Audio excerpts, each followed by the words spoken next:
we are going to get right into the show. We're going to start with the lowdown where we talk all things Apple. I've been looking forward to this feature, and it looks like the daily cash savings account that Apple has been talking about, as far as basically what happens is if you use an Apple card and you use it, their rewards program is cash back. They don't offer travel, they don't offer discounts, they don't offer coupons. Apple, using an Apple card, you get cash back. If you use it at Apple, I think if you use it at Nike, if you use it at Best Buy, a couple of high name places, you'll get up to 3% cash back. Every place else is just 1% cash back. So what people have been doing is, like myself, we've been taking that when we make purchases, we get that cash back. It just sits in our Apple Cash card, for lack of a better term, on our phone. There's no physical Apple Cash rewards card. There's an Apple credit card, but there's no Apple Cash rewards card. That is virtual, and it sits on our phones, and it just sits there unless you decide to use it at any place that takes Apple Pay, or if you transfer it to your personal bank account. Well, with iOS 16, Apple announced that they were going to launch a high yield Apple Cash savings account, that if you're waiting and using that, if you're racking up those cash rewards dollar amounts, instead of it just sitting in that virtual credit card or going to your personal bank account that may have a low interest rate, they're going to give you the option to open up this Apple Cash savings account, which of course is ran by Goldman Sachs, and that'll enable you to deposit your daily cash cashback rewards automatically with no fees, no minimum deposits, and no minimum balance requirements. The account will be managed through the wallet app on the iPhone. So they have announced that, but they haven't really released it yet. Well, it looks like I got the email, and it looks like the Apple Cash savings account is closer, because they sent out a email letting customers know that, hey, we need to update our terms and agreement to include things like the Apple Cash savings account, blah, blah, blah. So we really don't have an actual date of when that's going to come out. Word on the street is it'll be 16.2, even though the savings account has not been present in the 16.2 betas. Right now we're on iOS 16.1.2, but I would put my money on the earliest we'll see this Apple Cash savings account will be with iOS 16.2. So I guess my question to you is, do you think this is beneficial to people who use the Apple card, or do you think people who can apply for or get approved for and actually use a Apple credit card maybe already have a high yield savings account that they can put this in, or you think that people will jump on this because it's just as easy as using Apple Pay?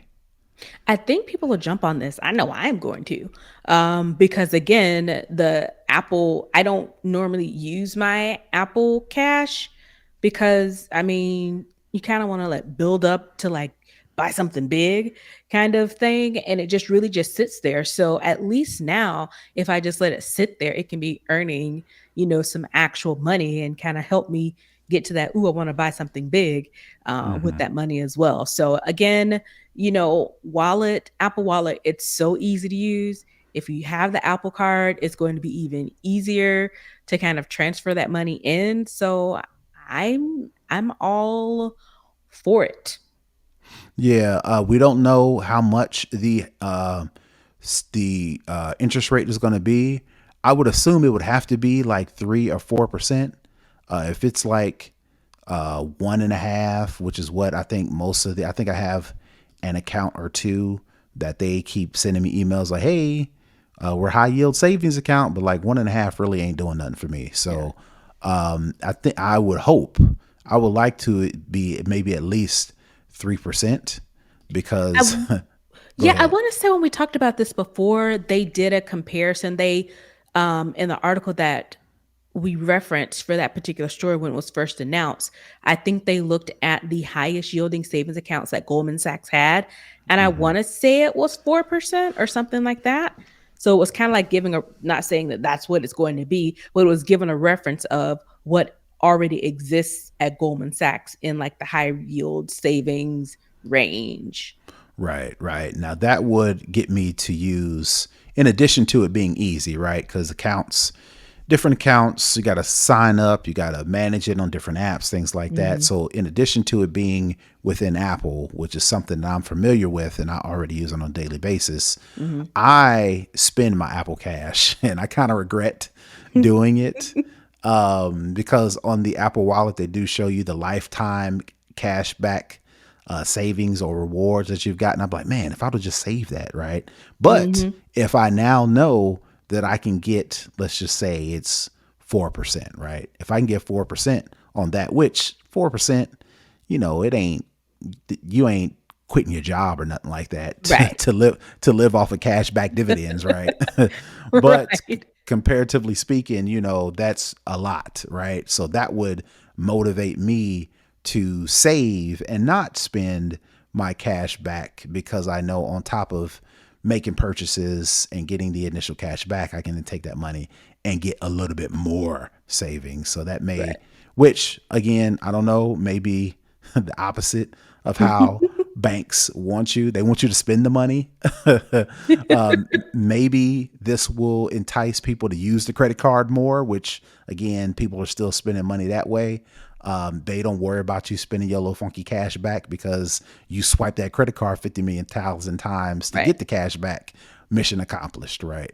Right. And you plan your purchases around which card has the best cash back at the particular time. Like if I know I'm going to make a big purchase, I look at the card, I'm like, which one is going to give me the biggest cash back or biggest rewards or biggest benefit? That's the card I'm going to use for whatever this purchase is. Yeah, right. All right, so moving along to the next story I got. It looks like the iPhone satellite feature that is currently in beta. It is currently free for iPhone 14 users to use. And again, the satellite feature was the ability to where if you're lost, you're not sure where you are, you may be in trouble, you can actually use this satellite feature to actually text message a dispatch, send them critical information like where you are, certain environments around you. Are you hurt? Are you injured? Things of that nature. And then they can relay that information and possibly send help. Well, possibly is not in the vocabulary because it seems like it is working. According to the story that I'm reading, there was a man who was traveling on a snow machine from Norvik to Kotzebue in Alaska somewhere, I would assume. He got stranded, and between these two cities are about 45 miles apart. So I'm assuming it was cold. I would assume it was snowy. He He was on a snow activated. machine, I think. Right. So, it was already probably desperate measures out there in the weather. He activated his iPhone emergency SOS via satellite, which alerted local authorities. Local volunteer search and rescue personnel working in coordination with the Apple Emergency Response Center were deployed to the man's location using GPS coordinates provided by Apple. ADPS reported the search and rescue team found the man and helped transport him to the other city. ADPS said he was unhurt. So again, shout out to Apple for creating features that can actually save people lives and are actually working. So I'm pretty sure this is good publicity for Apple and Absolutely. their new satellite feature. People like him who are in Alaska on a snow machine traveling from city to city and there's a long distance, you are absolutely the target customer. So I'm glad he was actually able to get his money's worth because otherwise he may have been shook out there. And let's go ahead and guess that who's going to show up in the Apple event where they tout Oh, this absolutely. SOS feature. Absolutely. Next year, when they're rolling out the iPhone 15 or iOS 17 or whatever, they're definitely gonna have this dude all in the virtual You're gonna go the back in the snow presentation. because it's December in Alaska, Right. so you already know what it is. They're gonna go Right. back and recreate this whole thing, Oh and yeah, they're definitely gonna absolutely. productionize it. for Right, sure. they're gonna do it. They're gonna probably do a whole documentary on this cat because Apple TV they need the content. Yep. All right, next story. Something my wife should be super interested in. It looks like iPhone is going to get a Apple Music rather is going to get a karaoke mode. They're going to call it the Sing feature, which is best described as karaoke mode. Not only can you adjust the voice levels, but you can also use multiple lyric views if you're looking to share a duet or even just harmonize in the background. Apple has tweaked existing lyric views, so they're now cued to the beat and light up slowly. So basically, you can like host your own karaoke. You can change the levels to where you can bump up your mic, turn down the background volume, and actually the one of the problems. Now, I haven't been to a lot of karaoke. I take that back. I've only been to one karaoke thing, and probably one of the issues with karaoke is the fact that the words are not lockstep with the beat. So It's just a scroll. I may think I know the words, but it may be a little bit off between when the words come in and the beat, Yeah. right? So looks like this new Sing feature will actually sync up the words with the beat. So I could see this being a cool feature for people to use, home parties, maybe even if there's a video feature. I'm pretty sure people will figure out how to set it up, some sort of setup rig to where there's a popular karaoke app called Smule, I think is what it is. I've seen my wife use it a couple times to where on one side is her singing, and then the other side is either somebody else singing, like, and they do. You've seen them done. I don't know if they use this app, but if you go on Okay. Instagram, Uh-huh. you'll see seeing people singing with each other and kind of harmonize. When they kind of stitch them together. Yeah, yeah, yeah, yeah, Yeah. yeah, yeah. Maybe this will be a competitor to those type of apps, especially if they add video to it. So definitely wanted to shout that feature out, if for nobody then my wife, because she is the one that actually told me about this. So I was like, all right, well, since she told me about it, I guess let me go ahead and put it in my show because that seems like something that you're interested in, because otherwise you could care less. I think the best part of this whole new Sing feature is the fact that you can choose whether you want to be Beyonce or whether you want to be Michelle. So you get to choose if you want to be the lead Got you. singer of it, Got if you. you want to be Okay. like a background singer, or if you want to do a duet. So if you're having, say, a karaoke party at your house, whoever wants to sing the lead part, that's their thing. Or if you want to be like, you know what, I don't want my voice to be too prominent, let me do the background role. You kind of it tweaks it where you're kind of in the background but you're still singing. So I think it's pretty cool that you'll be able to select, the role you want to play in this kind of sing along. So Yeah, yeah, yeah. Apple says tens of millions of tracks will get the feature in December, which is another problem with karaoke spots.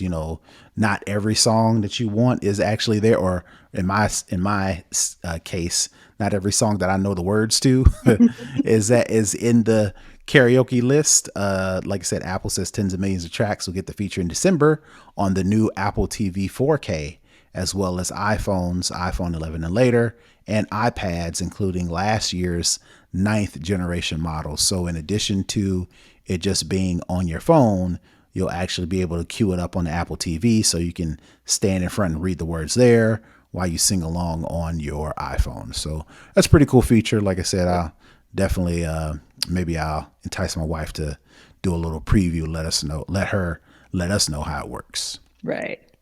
All right, final story in Lowdown. It seems like, in my estimations, the iPhone 15 that is potentially rumored most likely will come out September of next year.